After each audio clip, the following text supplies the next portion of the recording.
안녕하세요. 영웅 전찬함입니다. 오늘은 하락장에서 성공 투자하는 방법에 대해서 말씀드리려고 합니다.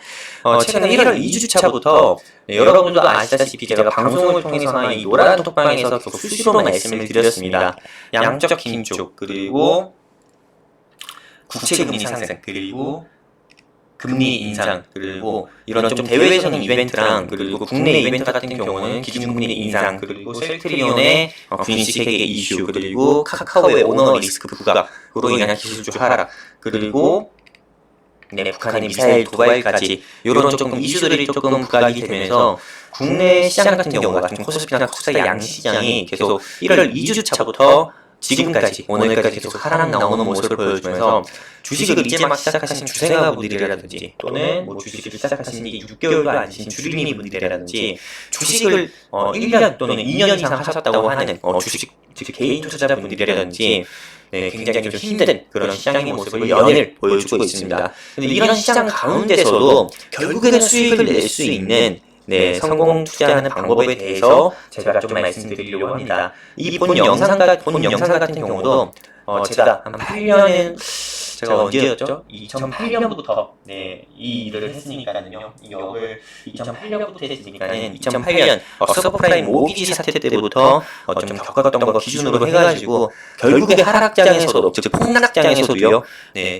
성공 투자하는 방법에 대해서 제가 가지고 있는 생각을 여러분들께 말씀드리고자 이 영상을 찍게 됐습니다. 본 영상 끝까지 시청해 주셨으면 좋겠고요. 영상 내용 좋으면 채널 구독과 알림 설정, 좋아요는 유튜브 3박자 꼭 부탁드립니다. 일단은 시장이 하락하는 가운데서 즉 폭락장일 때는 여러분들께서 꼭 5가지를 체크를 해주셔야 됩니다. 첫 번째 같은 경우는 이 회사가 내가 가지고 있는 회사가 악재 공시가 나왔는지, 즉 악재 소식이 떴는지요, 아니면 글로벌 악재로 인해 가지고 내 보유 종목이 하락 나오는 건지, 아니면 국내 이벤트로 인해서 내 종목이 하락 나오는 건지, 즉 내가 가진 내 계좌에 가지고 있는 종목이 하락 나오는 원인에 대해서 정확히 파악을 해야 됩니다. 이게 보유 종목 악재인지 글로벌 악재인지 국내 이벤트로 인한 지수 하락으로 인해서 밀리는 건지요. 두 번째 같은 경우는 코스피와 코스닥 양시장의 매매 동향을 좀 수시로 체크를 해주는 게 좋습니다. 수시로 체크를 하면서 원달러 환율 같은 경우가 상승 나오는지, 원달러 환율 같은 경우가 조금 원화 가치가 조금 달러 가치가 하락이 나오는데 내 종목이 떨어지는 거면 내 종목이 문제겠죠. 하지만 달러 가치가 상승이 나오는데 내 종목이 하락 나온다고 하면 좀 지수 하락에 영향으로 내 종목이 하락 나오는 건지로도 인지를 할 수 있으니까는요. 세 번째, 하락장에서 상승 주도 섹터와 그리고 하락 주도 섹터를 명확히 인지를 하는 게 좋습니다. 왜냐하면 내가 가진 종목 같은 경우가 오늘의 지금 상승 주도 섹터인데 불구하고 하락 나오는 건지, 아니면은 다른 이 상승 주도 섹터로 인해서 수급적인 면에서 밀려서 내 종목이 하락 주도 섹터에 있어서 하락이 나오는지 체크를 해야 여러분들이 좀 심적으로 좀 더 조바심을 더 안 낼 수가 있습니다. 네 번째, 불안하실 겁니다. 지수 하락장의 종목이 주가가 하락이 나오든 간에요, 아니면 보유 종목이 지수 하락장이든 반등이든 상관없이 주가가 하락이 나오실 때는 주가가 하락이 나올 때는 좀 불안하실 거예요. 그때는 보유 종목에 대한 매매 동향이라든지요, 또는 공매도가 있는지 없는지 다시 한번 체크하고요. 공매도가 있다고 하면 줄었는지 아니면 늘었는지 이런 부분을 체크하고 다시 한번 분석을 통해서 여러분께서 좀 마음을 좀 다잡으시는 게 좋습니다. 다섯 번째입니다. 제일 중요한 거예요. 제가 따로 표시를 해놨는데 평정심을 유지하는 게 제일 좋다 말씀드리고 싶습니다. 그래서 하락장일 때, 즉 폭락장일 때는 이런 5가지 요소를 가지고 여러분들께서 폭락장을 보시는 게 훨씬 더 낫다. 폭락장을 보셔야만 좀 더 담대하게 시장을 보고 좀 더 객관적이고 냉정한 판단을 할 수 있다 말씀드리고 싶습니다. 일단 조금 더 자세하게 말씀드리도록 할게요. 보유 종목 악재인지 글로벌 악재인지 국내 이벤트로 인한 내 종목 하락인지 한번 확인을 해주셔야 되는데, 일단 최근에 좀 국내 이벤트 시장의 변동성, 즉 코스피 시장과 코스닥 시장, 양시장의 변동성폭을 키우는 국내 이벤트를 제가 한번 좀 정리해서 다시 한번 좀 여러분께 말씀드리려고 합니다. 첫 번째는 셀트리온 분식회계 의혹으로 인해가지고요. 사실 이 부분 같은 경우는 1, 2년 전에도 있었어요. 그리고 이미 악재를 해소해서 주가가 30만원까지도 상승이 나왔는데, 다시 한번 조금 셀트리온과 그 계열사, 셀트리온 헬스케어 그리고 셀트리온 제약사 간에 조금 판매의 판매 계약 부분을 조금 밀어줬다. 이런 부분으로 인해 가지고 이 회사 계열사 간의 분식회계 의혹으로 인해서 증권선물위원회에서 이번 주에 조금 수사를 다시 한다. 이런 이슈로 인해서 주가가 금요일부터 계속 하락이 나오면서 제약바이오 섹터들이 크게 밀리는 모습을 보여줬었고요. 이거에 더불어가지고 메드팩토의 임상 변경안 불허 소식으로 인해서 임상 진행 중인 제약바이오 회사들 역시도 밀리는 모습을 같이 보여줬습니다. 이런 두 가지 이슈로 코스닥 시총 상위에 있는 제약바이오 회사들이 무너지다 보니까는 전체적으로 제약바이오 회사가 밀리는 모습을 보여주면서 수급이 좀 이탈되는 모습을 보여줬다. 그리고 코스닥 지수를 좀 구성하는 종목들은 대부분 제약바이오 종목들이 많은데 악재가 터졌으니까요. 코스닥이 좀 코스피보다 조금 하락폭은 더 깊을 수밖에 없는 거죠. 그리고 제약바이오 종목 같은 경우는 금리 제가 지난 금요일에도 앞으로 손가락 시탄 종목을 찍으면서 말씀드렸지만은 금리 인상 요 카드가 나올 때는 제약바이오 섹터가 시장에서 고평가 섹터로 인식이 되기 때문에 계속 연일 주가가 섹터 자체가 주가가 약세를 보일 수밖에 없다고 했습니다. 그리고 제약바이오 종목에 특히나 공매도가 심해요. 근데 공매도 같은 경우는 모기랑 똑같습니다. 모기 같은 경우가 피를 빨면서 살잖아요. 공매도 같은 경우도 주가가 하락이 나올 때마다 얘들은 수익을 얻는 구조예요. 그렇기 때문에 이런 악재 이슈가 있을 때 더욱더 공매도를 치려고 할 겁니다. 당연히 대차 잔고가 계속 증가를 하면서 공매도가 심화가 되다 보니까는 셀트리온 5% 빠지게 공매도 세력으로 인해서 7%, 8% 또는 10% 가까이 빠지는 경우도 있다. 이런 공매도 부분으로 인해서 이런 회사들의 주가가 더 빠지고 지수가 더 약세를 보이는 경우도 있다 말씀드리고 싶습니다. 그리고 북한 도발 이벤트도 한번 했죠. 얘들은 연일 진짜 계속 불놀이를 하고 있는데요. 이런 이슈 등으로 인해 가지고 외국인이나 또는 기관의 조금 수급적인 면에서도 매수보다는 매도 포지션이 더 많은 모습을 보여주고 있다 말씀드리고 싶고요. 기준금리 인상과 추가 인상 가능성 시사로 인해서 당연히 달러 가치가 좀 상승 나오면서 좀 주식시장의 자금이 이탈되는 모습도 역시나 보여주고 있다 말씀드리고 싶습니다. 현재 국내 시장 같은 경우는 이런 5가지 큰 이벤트로 인해 가지고요. 5가지 이벤트와 한 가지 더 추가한다고 하면은 LG 에너지 솔루션 청약 일정이 다가오면서 기관이나 외국인들이 이 청약에 참여하기 위해서 기존 보유주식을 조금 매도하는 모습도 보여주고 있으면서 시장의 지수 하락도 같이 부추기고 있다. 이렇게 좀 말씀드리고 싶습니다. 마지막이네요. 카카오 오너리스크 부각이 되면서 기술주 하락으로 인해서 당연히 기술주 약세가 좀 보여주고 있죠. 국외 이벤트 보도록 할게요. 해외 이벤트죠. 일단 연준의 조기금리 인상 연일 시사를 하고 있고요. 양적 긴축 역시도 시사를 하고 있고 이로 인한 비트코인 역시가 가상화폐죠. 가상화폐가 하락이 나오면서 가상화폐도 역시나 아직은 고평가로 계속 시장에서 인식이 되고 있죠. 그렇기 때문에 금리 인상이라는 양적 긴축이라는 키워드가 있을 때 계속 연일 하락 나오는 모습 보여주고 있고요. 미국 같은 경우는 영국 중심으로 좀 코로나19 신규 확진자가 연일 80만 명 가까이 나오고 있다는 점도 미국 시장이 좀 상승 나온 데 있어서 발목을 잡는 그런 요소가 아닐까 싶습니다. 이런 이슈들 가운데서 일단 시장에서 상승 모멘텀이 없는 상황에서 이런 이슈들이 계속 부각이 되다 보니까는 연일 미국 시장을 비롯해서 우리나라 시장 같은 경우도 조금 약세를 보여주는 것이 아닌가 저는 이렇게 생각을 하고 있습니다. 그리고 두 번째입니다. 코스피와 코스닥 양시장 매매 동향을 수시체크해야 되는데 지금 제가 여러분들께 보여드리고 있는 화면은 키움 HTS 화면입니다. 0200 입력하시면은 시장 종합 화면을 보실 수가 있어요. 매매 동향을 통해 가지고 외국인과 기관의 매매 변화, 즉 코스피 시장이나 코스닥 시장에서 매수를 얼만큼 했는지, 몇 천억을 했는지, 매도를 몇 천억을 했는지 이런 부분은 수시로 체크할 수가 있고요. 그 코스피 시장과 코스닥 시장의 상승 정보가 하락 정보를 통해서 오늘 시장이 좋은 거구나 또는 나쁜 거구나 이런 부분도 체크를 할 수가 있습니다. 그리고 환율 금리 이런 부분도 체크를 하시면서요. 원달러 환율 부분에서 좀 달러가 상승 나오는구나. 그리고 달러가 상승 나오면서 시장 상승에 있어서 좀 부담을 주는구나 이런 부분 체크를 하면서 여러분들의 보유 종목 하락 나오는 게 단순히 지수 하락으로 인한 하락인 건지 아니면 지수가 하락하지 않는데 내 종목만 그냥 하락 나오는지 이런 부분에 체크할 수 있는 부분은 코스피 코스닥 양시장 매매 동향 수시 체크를 통해서 확인할 수가 있습니다. 세 번째입니다. 하락장에서 상승 주도 섹터와 하락 주도 섹터는 꼭 체크를 하는 게 좋은데요. 이건 제가 여러분들 수고스럽다고 매일매일 올려드리고 있잖아요. 이런 부분 때문에 제가 퇴근도 늦게 하고 있는데 이런 부분 네, 요 전코노미 채널을 통해서 오늘의 특징주라고 해서 제가 매일매일 여러분께 올려드리고 있으니까요. 한 번씩은 콕 체크를 해주셔가지고 어떤 종목이 상승 나왔고 어떤 종목이 하락 나왔는지 여러분들이 공부를 해주시는 게 좋습니다. 실제로 많이 알아야 네, 이런 하락장에서도 대응이 가능합니다. 실제로 머릿속에 들어가는 게 많아야 네, 어떤 하락장이든 폭락장이 오는가며 이런 이유로 내 종목이 지금 안 오르는 거구나 이렇게 여러분께서 생각할 수 있는 거니까요. 네, 꼭 전코노미 채널에서 매일매일 올려드리는 이 오늘의 특징 영상 보시면서 공부하셔서 여러분들의 주식을 보는 눈도 조금 넓혀 나가셨으면 좋겠습니다. 그리고 보유 종목에 대한 매매 동향을 분석 한 번 더 리뷰하시는 게 좋은데요. 일단 제가 여러분들께 계속 방송을 통해서는 말씀드렸던 KCPD라든지 또는 NPC에 대해서 여러분들께 방송을 통해서도 말씀을 드렸고요. 실제로 전코노미라는 유튜브 채널을 통해서도 종목 방향성에 대해서도 말씀을 드렸습니다. 시장이 불안할 때는 제가 방송을 통해서 말씀드린 종목이라든지 종목 리뷰라든지 유튜브를 통해서 말씀드린 종목 리뷰를 한 번씩 더 체크를 해주시면서 지수 하락장에서도 불안한 마음 다 잡아주시는 게 좋고요. 그리고 노란톡에서도 한 번씩 분석 이유를 또 말씀을 드렸습니다. 지난 주말에도요. 그렇기 때문에 이런 이슈들을 한 번 더 체크하시면서 불안한 마음 다 잡아주시는 게 좋다 말씀드리고 싶습니다.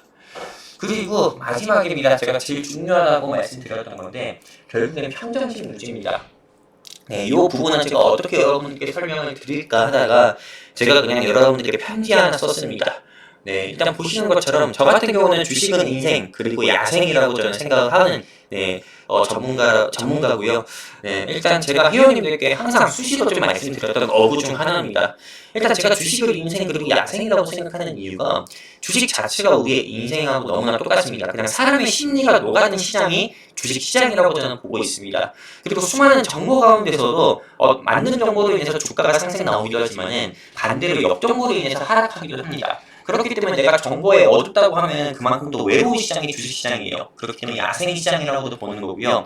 실제로 많은 개인 투자자분들께서 주식을 도박과 같은 투기로 시작하는 것은 좀 아니라고 시작이 됩니다. 아니라고 저는 생각을 하고 있고요. 실제 은행의 정기 적금이나 좀 펀드의 간접 투자보다 이자라든지 또는 직접 투자해서 좀 안정적인 수익을 좀 꾸준히 내고 싶어서 이 주식 투자를 제2의 재테크라고 생각해서 시작을 하신 분들이 조금 대부분이라 저는 생각을 하고 있습니다. 실제로 이 주식 시장에서는 제일 경계해야 될 것이 자기 자신입니다. 실제로 주식 투자를 하다 보면 많은 유혹이 굉장히 많이 옵니다. 뭐 옆집 철수라든지 앞집 미래라든지 이 회사가 좋대, 이 회사 지금 상한가가 있는데 앞으로도 50%더 오른대, 이런 이야기를 들으면서 내동매매하는 경우가 굉장히 많습니다. 이 내동매매 하다가 주가가 물론 10% 이상 수익 보시는 경우도 있지만은 보통 대부분은요 10명 중 9명은 10% 수익보다는 마이너스 30% 마이너스 40% 손실 보는 경우가 많습니다. 그렇기 때문에 주식시장에서 제일 경계해야 될 것은 자기 자신이라 저는 생각이 되고요. 그리고 조바심이라고 저는 생각을 하고 있습니다. 일단 여러분들께서 정말 주식시장 당장 뛰어드셨을 때는 당장 조금 나도 수익 보고 싶어서 나도 앞집 미래라든지 옆집 철수처럼 당장 수익 보고 싶어가지고 앞집 미래나 옆집 철수가 하는 것처럼 고점에 상승하는 것을 추격 매매해가지고 3% 5% 차익 실현을 하는 경우 있습니다. 근데 이 3% 5% 차익 실현해서 와 주식으로 수익 내는 게 쉽네 이렇게 생각을 하셔가지고 이런 급등주 매매를 좀 계속 하시는 분들이 있는데 보통 이 급등주 매매를 계속 하시다 보면은 조금 오를 때 매도 못해가지고 수익이 손실로 바뀌고 결국엔 조금 5% 먹는 매매 계속 하다 보다가 단 한 번에 그냥 마이너스 20%가 되는 경우가 일반적입니다. 근데 그런 매매가 좀 반복되다 보면은 실상 여러분들께서 조금 주식 투자를 하시더라도 분석 없는 매매를 하게 되고요. 후에는 조바심이 계속 나다 보니까요. 왜냐면 손실난 거를 복구해야 된다는 그런 생각 때문에 절대 건드리면 안 되는 동전주라든지 부실기업 같은 경우를 매매하게 되고 일반적으로 계좌가 백화점이 아니라 다이소가 되게 됩니다. 실제 계좌 백화점이 된다는 말은 실제로 이 백화점 안에서는 절대 싼 것들은 팔지가 않아요. 비싼 것들, 즉 가치 있는 것들을 많이 팔죠. 명품 같은 거나요. 근데 이 계좌 다이소가 된다는 거는 흔히 정말 잡주라든지 부실기업들이 굉장히 많다는 겁니다. 보유 계좌예요. 보통 제가 어떤 한 분을 좀 상담해드린 바가 있었는데 그분은 투자 금액이 1,000만 원 정도 되시는데 보유 종목이 한 계좌의 보유 종목만 하더라도 45개가 된다고 합니다. 실제로 1,000만 원을 45개 해가지고 현재 내가 주식 투자할 수 있는 예수금 같은 경우가 채 50만 원도 되지 않는다고 하는 네, 개인 투자자분들도 계셨습니다. 네, 이렇게 되면은 네, 정말로 네, 정말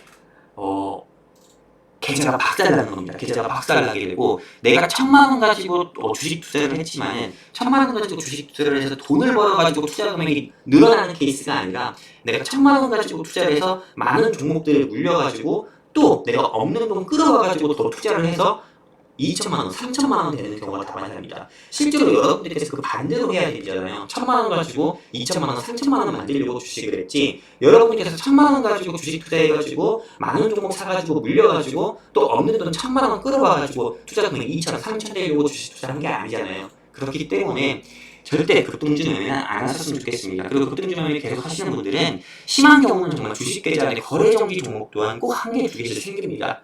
실제로 최근에 M2N이라든지 그리고 M2N 같은 경우 이런 부실기업 매매를 해가지고 거래 정지된 분도 있다고 합니다. 그렇기 때문에 네, 이런 급등주 매매 네, 계속 좀 부실기업 이런 매매는 안 하셨으면 좋겠고요. 제일 중요한 거는 네, 분석을 하는 매매를 꼭 해야 됩니다. 그래야 네, 거래 정지를 피할 수가 있습니다. 네, 인생을 살다 보면 좀 좋은 일도 있지만 좋지 않은 일이 저는 더 많다고 생각되고요. 그리고 좋지 않은 일이 생길 때 좀 포기하는 것보다 참고 인내하고 후회를 도면 인생을 살면서도 반드시 좋은 일이 생기잖아요. 그리고 후에 안 좋았던 기업 같은 경우는 추억으로 또 바뀝니다. 근데 주식 투자 또한 저는 절대 다르지 않다고 봅니다. 제가 아무리 좀 기술적 분석 그리고 기본적 분석을 모두 하고 매수했다 하더라도 글로벌 이슈 상황에 따라서 지수 상황이 좋지 않으면은 이 회사의 모멘텀과 상관없이 지수 하락에 주가 역시 밀릴 수밖에 없어요. 예를 들면 그냥 삼성전자, SK 하이닉스처럼요. 예, 그렇기 때문에 절대 대한민국에서 주식 투자하면서 많은 종목을 보유하고 있거나 또는 신규 종목을 매수해서 추가 리스크에 노출되거나 또는 급등하는 것에 추격 매수하면 안 된다. 저는 이렇게 생각을 하고 있고요. 그리고 주식시장에서 제일 어려운 게 저점 판단과 고점 판단입니다. 이런 워렌 버핏 또한 못해가지고 워렌 버핏도 한 주식을 매매할 때 10년, 20년 가까이 매매를 하는 거고요. 네, 그냥 같이 투자를 하는 거고요. 그렇기 때문에 저 같은 경우는 여러분들도 아시다시피 3일이라든지 그리고 과거에 수익을 들었던 뭐 대원화성, 바이오니아 그리고 휴마시스, 마인즈랩, 네, 한국 BNC 등 이런 종목들 보면은 항상 시장 변동성 확대에 대비해서 안전하게 수익권에서 매도 사인 들어서 여러분들께 수익을 내드렸고요. 일단 뭐 포트 같은 경우는 6종목으로 여러분들께서 운영하시는 데 있어서 운영하는 것이 꾸준한 수익이 내는데 가장 저는 이상적인 포트라고 생각을 하고 있고요. 그래서 부실기업만 여러분들께서 매수한 게 아니시라면은 이런 지수 하락장에서도 네, 신규 종목을 매수해서 추가 리스크로 노출되는 것보다는 선택과 집중을 통한 전략이 이 지수 반등량에서 하락장 끝나고 지수 반등량에서 저는 크게 먹을 수 있는 전략이라고 생각합니다. 그렇기 때문에 반드시 여러분들께서는 좀 감정적으로 주식 투자를 하시기보다도 어떤 시장에서도 이성적으로 조금 담대하게 시장을 보시고 이성적으로 판단하는 것이 중요하고요. 실제 네, 여러분들의 소중한 돈을 지키기 위해서는 조금 꼭 명심해 주셨으면 좋겠습니다. 일단 주식의 저점 매수, 고점 매수 이건 누구나 못해요. 하지만 여러분들의 마인드 컨트롤은 여러분들이 스스로 할 수가 있잖아요. 그렇기 때문에 저점 매수, 고점 매수 못할 거라고 하면은요. 마인드 컨트롤이라도 잘 해주셔가지고 네, 조금 하락장인 시장에서도 네, 좀 담대하게 시장 보시면서 이성적으로 생각해서 네, 여러분들께서 네, 추가 리스크에 노출되는 경우는 피하셨으면 좋겠습니다. 네, 이렇게 해가지고 제가 여러분들께서 조금 네, 명심했으면 좋겠다 하는 것들은 따로 노란색으로 좀 표시를 했습니다. 그렇기 때문에 이런 부분 네, 한 번씩 꼭 보시면서 여러분들의 마음 네, 다 잡았으면 좋겠습니다. 그리고 초심도 한 번씩 다 잡았으면 좋겠고요. 이상이고요. 저는 영웅 전찬함이었습니다. 네, 이렇게 조금 하락장에서도 네, 성공 투자할 수 있는 방법, 꾸준히 성공 투자할 수 있는 방법에 대해서 말씀드렸고요. 하락장인 그 하루 당일에 당장 수익을 낼 수는 없습니다. 하락장인 장에서는 와신 상담한다는 마음으로 묵묵히 기다려야 됩니다. 그리고 나서 반등장일 때 수익을 내는 것이 꾸준한 네, 수익을 낼 수 있는 성공 투자 방법 중에 하나라고 생각되고요. 네, 이상입니다.